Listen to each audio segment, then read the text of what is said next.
बिस्मिल्लाहिर्रहमानिर्रहीम अस्सलामुअलैकुम। मैं हूं फयाज महमूद और आप देख रहे हैं Fayaz Mahmood YouTube channel. Viewers, आज जिस पर हम बात कर रहे हैं एक तो मियां नवाज शरीफ के केसेस से मुतालिक बात है, जबकि दूसरा सिंथिया डिरेजी का जो मामला है, साबिक वज़ीर दाखिला रहमान मलिक के लिए मुसलसल मुश्किलात में जो इजाफा है वो होता जा रहा है। साथ ही साथ कैप्टन रिटायर्ड सफदर के केस की बात कर लेते हैं कि कैप्टन रिटायर्ड सफदर को गिरफ्तार कर लिया गया, जिसके बाद मुख्तलिफ जो चीज़ें हैं वो सामने आना शुरू हुई। सबसे पहले जो मामला सामने आया, तो जब गिरफ्तारी की बात हुई तो हामिद मीर साहब का जो ट्वीट है उसके बाद एक मामले ने नया रुख इख्तियार कर लिया। बज़ाहिर पीपल्स पार्टी, मुस्लिम लीग नून और मौलाना फजल रहमान साहब आपस में एक दूसरे के साथ खड़े रहे और शाम में जब प्रेस कॉन्फ्रेंस हुई तो बिलावल भुट्टो साहब उस प्रेस कॉन्फ्रेंस में गायब थे। ऐसा ही है कि जब ये मामला आगे बढ़ा, दिन भर जो बातें होती रहीं, तो सिंध हुकूमत का जो मौक़िफ़ सामने आ रहा था वो यही था जो ज़ुबैर साहब के ज़बानी या हामिद मीर साहब की ज़बानी सामने आ रहा था कि शायद वो बेबस हैं। लेकिन कानून और आइन उनको इस हवाले से कौन कौन सी पावर्स देता है वो मैं आज आपके सामने रखूँगा। ठीक है, गिरफ्तारी हो चुकी थी, आईजी साहब ये जिसने भी सिंध पुलिस ने अरेस्ट कर लिया था, लेकिन अगर सिंध हुकूमत चाहती तो ये मामला फौरी तौर पर विद इन आवर्स ये ख़त्म हो सकता था। वो कैसे ख़त्म हो सकता था मैं आपको इसमें बताऊंगा। मुख्तलिफ जो एक्सपर्ट हैं, लॉ एक्सपर्ट हैं, वकला हैं, मेरी उनसे बात हुई। मैंने उनसे पूछा कि क्या सिंध हुकूमत के पास ऐसा कोई इख्तियार था कि वो मुकदमा फौरी तौर पर ख़त्म कर देते तो और कैप्टन रिटायर्ड सफदर को रिहा किया जा सकता था। तो बिल्कुल, उन्होंने कहा कि बिल्कुल हो सकता था, क्योंकि जो पुलिस रूल्स हैं उसकी जो सेक्शन है 24 और उसकी सब सेक्शन 7 ये इख्तियार देती है आईजी को या आईजी और या वहाँ के जो भी पुलिस अफसर हैं उसको एक इख्तियार देती है कि वो किसी भी वक्त किसी भी स्टेज पर एफआईआर को कैंसिल करवा सकता है। लेकिन इस केस में क्या हुआ आप जानते हैं कि कैंसिल नहीं करवाई गई, बयानबाजी का सिलसिला जारी रहा। बज़ाहिर मुस्लिम लीग नून के साथ पीपल्स पार्टी खड़ी रही, लेकिन इस इख्तियार को सिंध हुकूमत इस्तेमाल करवा सकती थी, जबकि तफ्तीशी अफसर के पास भी मुकम्मल इख्तियार था कि वो कह देते जब ये रौला हो चुका था, सिंध हुकूमत चाहती तो वो तफ्तीशी अफसर के ज़रिए इस एफआईआर को मनसूख कर सकती थी, लेकिन मनसूख नहीं की गई। जबकि जो गिरफ्तारी का मामला था, मैंने उनसे जब सवाल पूछा, मैंने कहा जब गिरफ्तारी हो गई, गिरफ्तारी डाल दी गई, तो क्या फिर भी ऐसा कोई इख्तियार था कि उनको कोर्ट में पेश किए बगैर ही जो मनसूखी की एक रिपोर्ट तैयार हो जाती?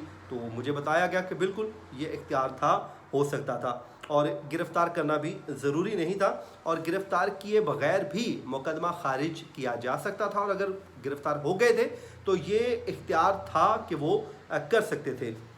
जबकि गिरफ्तारी डालने के बावजूद भी उनको रिहा किया जा सकता था।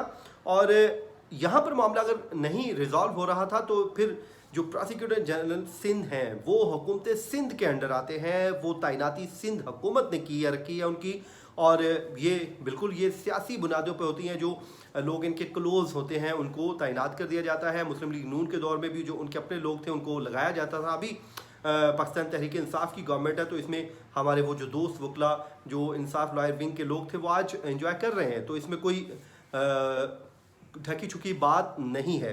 तो उनको भी ये इख्तियार था कि वो भी मुकदमा खारिज कर सकते थे, लेकिन ये स्टेज बाद में आनी थी।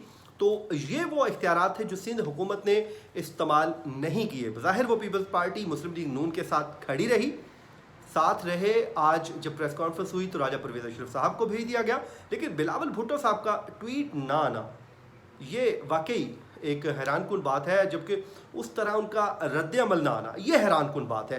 तो ये था जी आज का कैप्टन रिटायर्ड सफदर का मामला। अब आ जाए मियां नवाज शरीफ साहब के केस की तरफ। तो आज इस्लामाबाद हाई कोर्ट में इस केस की समाअत थी। वफाकी हुकूमत ने दरख्वास्त दायर कर रखी थी जिसमें वो ये चाहते थे कि उनके जो इश्तिहारात हैं, तलबी के इश्तिहारात, आपको मालूम होगा एवन फील्ड रेफरेंस और अल-अज़ीज़िया रेफरेंस में उनको तलब करने के लिए अदालत ने एक इश्तिहार जारी करने का हुक्म दिया था, जो आज मुख्तलिफ अखबारात में पब्लिश हो चुका है, जिसमें उनको आखिरी मोहलत दी गई है, जिसमें उनको कैटेगोरिकली कहा गया है आप पेश नहीं होते तो आपको इश्तिहारी मुल्ज़िम डिक्लेयर कर दिया जाएगा। तो वफाकी हुकूमत ये चाह रही थी कि 2 इंग्लिश अखबारात यानी कि बरतानवी अखबारात में भी इश्तिहारात पब्लिश किए जाएँ। आज जब इस्लामाबाद हाई कोर्ट में इस केस की समाअत हुई तो इसमें जो बड़ा अहम नुक्ता है मैं आपको बताने जा रहा हूँ। जो फ़ैसला किस तरह आया वो मैं आपको बताऊँगा कि ये फ़ैसला महफूज हुआ, जजेस अंदर गए और विदिन 1 मिनट अभी हम वहीं पर ही थे तो वो एक कोर्ट एहलकार आया, उसने आके बताया कि डिसमिस कर दी गई। तो ये बड़ा दिलचस्प था। और जब वहाँ पर हेयरिंग स्टार्ट होनी थी तो कोर्ट रूम में जो अगली सफ़ कह रहा हूँ माजरत, जो अगली रो होती है जिसमें वकला बैठते हैं, नैब प्रोसिक्यूशन की टीम होती है, उसके बाद सीनियर लॉयर्स होते हैं, उसके बैक साइड पे जो दूसरी नशिस्तें होती हैं वहाँ पर भी रूटीन के मुताबिक जिन वकला के या साइलिन के केसेस होते हैं वो मौजूद होते हैं। तो ये मौजूद थे। तो जस्टिस सामिर फ़ारूक साहब और जस्टिस मोहसिन अख्तर कियानी साहब पर मुश्तमिल इस बेंच ने आकर केस की समाअत की और एडिशनल अटॉर्नी जनरल तारिक खोकर साहब वो रोस्ट्रम पर आए।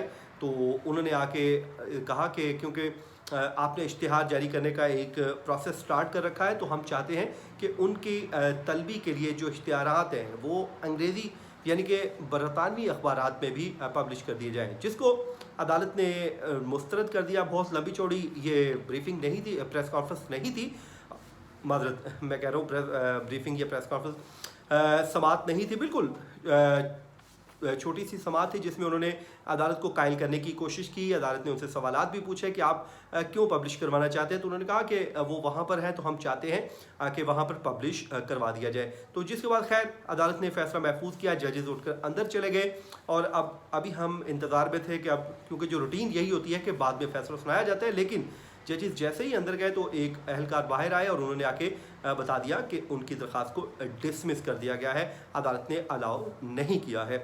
इसी तरह आइसिंथिया डिरिची का केस भी था। अमरीकी शहरी हैं, व्लॉगर हैं, उनका जो मुकदमा है बड़ा वो घूम घाम के एक बार फिर इस्लामाबाद हाई कोर्ट पहुंच चुका है। पहले वो F8 में गई यानी कि लोअर कोर्ट में गई, वहाँ से इस्लामाबाद हाई कोर्ट में आए, वहाँ से मुकदमा सुप्रीम कोर्ट गया, फिर इस्लामाबाद हाई कोर्ट से वापस जस्टिस ऑफ पीस यानी कि लोअर कोर्ट में गया। लोअर कोर्ट ने उनकी दरख्वास्त फिर खारिज कर दी। यानी कि सिंथिया डिरिची चाहती हैं कि उनके ऊपर रहमान मलिक साहब के ऊपर जो रेप का मुकदमा दर्ज किया जाए, लेकिन लोअर कोर्ट ने उनका जो इस दरख्वास्त को डिसमिस किया। तो अब वो आ गई हैं इस्लामाबाद हाई कोर्ट में। अब इस्लामाबाद हाई कोर्ट में ऐसा है कि आज जस्टिस तरमीनुल्लाह chief justice Islamabad high court हैं, उन्होंने इस केस की समाअत की और उन्होंने जब इस केस को सुनने के बाद अदालत ने इस पर नोटिस जारी करते हुए रहमान मलिक साहब को से जवाब तलब कर लिया। जो दीगर फ्रीकान हैं उनसे भी रिप्लाई मांग लिया है, जबकि सिंथिया डिरिची के जो कौंसिल हैं उनको कहा है कि आप सुप्रीम कोर्ट का फैसला दे दें, जिसमें क्योंकि रहमान मलिक साहब का मौक़िफ़ है या उनके वकला का मौक़िफ़ है कि ये टाइम बार्ड हो चुका है, 2012 का वाक़या है। अगर वाक़या है यानी कि वो तो इसको पहले डिनाई करते हैं, कहते हैं उस टाइम तो ये नहीं बोली, अब वो FIR करवाना चाहती है, तो अब ये FIR नहीं हो सकती। तो सुप्रीम कोर्ट का जो फैसला है उसको जबकि उनके जो सिंथिया डिरिची के वकला हैं वो कहते हैं कि हो सकता है सुप्रीम कोर्ट ने ऐसा कोई नहीं टाइम बार्ड किया, वो कहते हैं कि हो सकता है मुकदमा दर्ज होने में कोई हर्ज नहीं है। तो बड़े वो होपफुल है, वो समझते हैं कि शायद उनको रिलीफ मिल जाएगा। अगर रिलीफ मिल जाता है तो यकीनन ये बड़ी एम्बैरसिंग सिचुएशन होगी रहमान मलिक साहब और पीपल्स पार्टी के लिए कि उनके एक बड़े अहम रहनुमा जो वज़ीर दाखिला रह चुके हैं उनके ऊपर रेप का मुकदमा दर्ज होगा। लेकिन ये कहना कब्ल वक्त है, क्योंकि जब तक इस्लामाबाद हाई कोर्ट फैसला नहीं देती कोई भी तब तक तो वो महफूज है। लेकिन 23 नवंबर को इस पर अहम समाअत होगी तो उस पर इंशाल्लाह हम बात करेंगे। ये था जी आज का हमारा वीलॉग। आप इस चैनल को सब्सक्राइब कीजिए, लाइक कीजिए और अपना कमेंट के ज़रिए ज़रूर फीडबैक दीजिए। मुझे अपनी दुआओं में याद रखिए। मुझे दीजिए इजाज़त। अल्लाह हाफिज़।